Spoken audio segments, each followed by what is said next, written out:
ચાલો આજે આપણે ઘરે બેઠા ફિટનેસની દુનિયામાં એક મજેદાર સફર શરૂ કરીએ અને હા ચિંતા કરવાની બિલકુલ જરૂર નથી આના માટે કોઈ ફેન્સી જીમ મેમ્બરશિપ કે મોંઘા સાધનો નથી જોઈતા ફક્ત થોડીક ખુલ્લી જગ્યા હોય એટલે બસ તો તૈયાર થઈ જાઓ આપણે સાથે મળીને ફિટનેસની શરૂઆત કરી રહ્યા છીએ અચ્છા એક વાત કહું શું કસરતનું નામ સાંભળતા જ મનમાં થોડો ડર લાગે છે જો જવાબ હા હોય તો સમજી લો કે આમાં કશું નવું નથી ઘણા લોકોને આવું જ ફીલ થાય છે ખાસ કરીને જો લાંબા સમય પછી ફરી શરૂઆત કરવાની હોય મનમાં એવો વિચાર આવે જ કે અરે કંઈક ઈજા તો નહીં થાય ને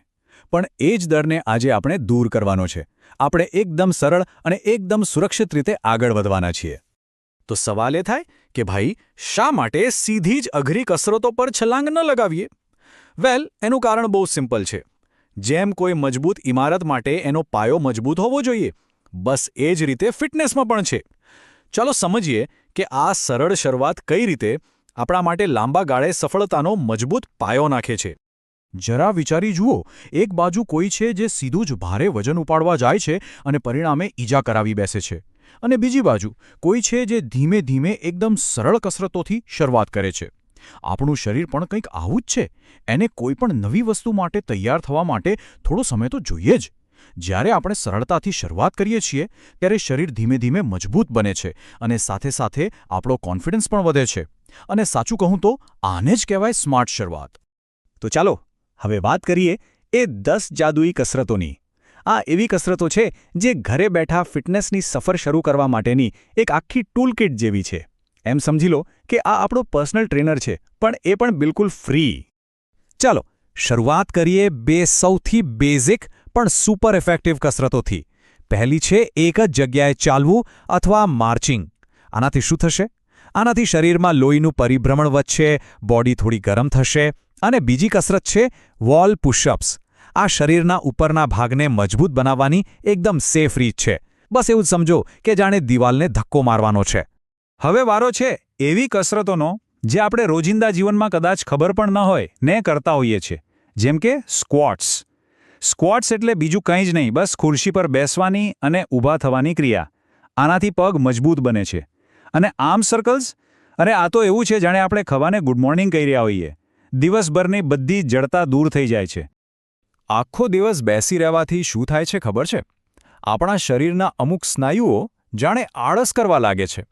તો ગ્લુટ બ્રિજ આ જ સૂઈ ગયેલા સ્નાયુઓને જગાડવાનું કામ કરે છે ખાસ કરીને જે પીઠને સપોર્ટ આપે છે અને હીલ રેઝિસ એ પગની પિંડીઓને મજબૂત બનાવે છે અને બેલેન્સ સુધારે છે જેથી ચાલતી વખતે સ્થિરતા જળવાઈ રહે ચાલો હવે આગળ વધીએ શક્તિ અને લવચિકતાના કોમ્બિનેશન તરફ ની લિફ્ટ્સ એટલે કે ઘૂંટણો ઊંચા કરવા આનાથી પગ મજબૂત થાય છે અને સાથે સાથે એક હળવી કાર્ડિયો કસરત પણ થઈ જાય છે અને હા જે લોકો મોટાભાગે ડેસ્ક પર કામ કરે છે એમના માટે કેટ કાઉ સ્ટ્રેચ તો કોઈ વરદાનથી ઓછું નથી આ પીઠને જબરદસ્ત આરામ આપે છે અને બધી જ જડતા દૂર કરી દે છે